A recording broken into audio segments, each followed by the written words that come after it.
Today there is interesting news from the Kursk direction.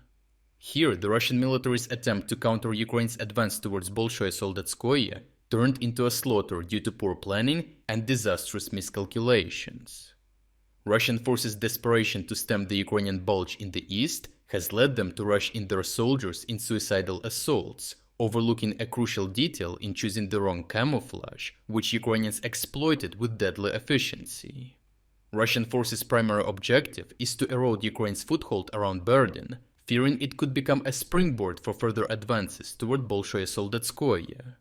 Holding this village is critical for Russia, as its loss would negate hard-fought gains west of Malaya Loknya, which were achieved at the cost of thousands of casualties. If Ukraine secures and expands its position toward Bolshoye Soldatskoye, Russia will be forced to divert significant reinforcements, which are unavailable due to the mounting losses. With another Ukrainian bulge in the region deemed unacceptable, Russia has shifted its focus to Russkoye Porechnoye, a small but strategically vital village along a key supply route, which could serve as a staging ground for future Ukrainian offensives. To counter Ukraine's movements, Russian forces redeployed troops from the western part of the salient, partially sacrificing their offensive there. With these reinforcements, they launched a series of infantry assaults to overwhelm Ukrainian positions with sheer numbers, a tactical advantage the Russians still possess for the time being. The reliance on mass assaults in Russian doctrine, often with minimal coordination and outdated tactics, has been costly but occasionally effective.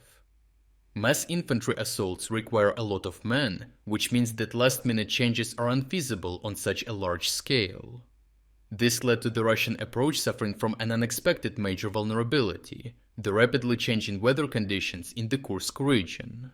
One moment the battlefield is covered in snow, the next the ground is bare and muddy. Ukrainian forces exploited this unpredictability, turning Russia's poor camouflage decisions into a death sentence. The first wave of Russian attackers stormed Ukrainian positions on snow-covered terrain without winter camouflage, making them easy targets for Ukrainian artillery, drones, and FPV kamikaze strikes. As footage from the battlefield shows, the result was fields littered with Russian corpses, struck down in open ground with little to zero cover. Realizing their mistake, Russian commanders issued white camouflage gear to their troops for the next assault. However, the snow unexpectedly melted, leaving them dressed in all white, in stark contrast to the dark, muddy terrain. This made them even more visible, leading to another massacre as Ukrainian forces rained down artillery fire and drone strikes, decimating entire Russian assault groups. Russian officers, desperate for progress, threw North Korean forces into battle in large formations of 20 to 100 soldiers, particularly in night assaults. The assumption was that attacking under the cover of darkness would improve their chances of breaking through Ukrainian defenses en masse.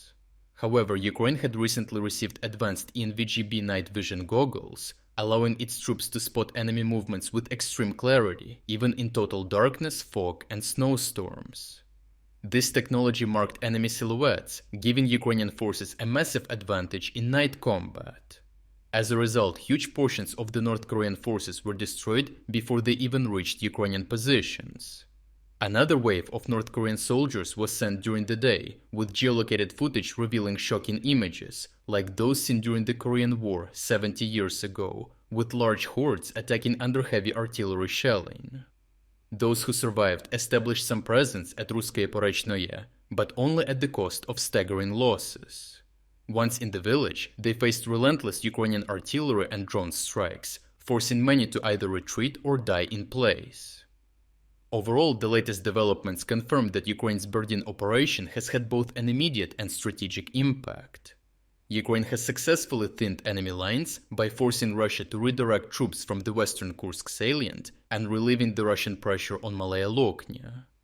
As a result, Russia's offensive on the Western Front has lost momentum, likely due to depleted reserves and logistical strain. Despite Russians gaining some ground in Russkoye Porechnoye, the redirection of Russian forces means that Malaya Loknya will remain firmly under Ukrainian control, highlighting the failure of Russia's costly mass infantry assaults to achieve any meaningful gains.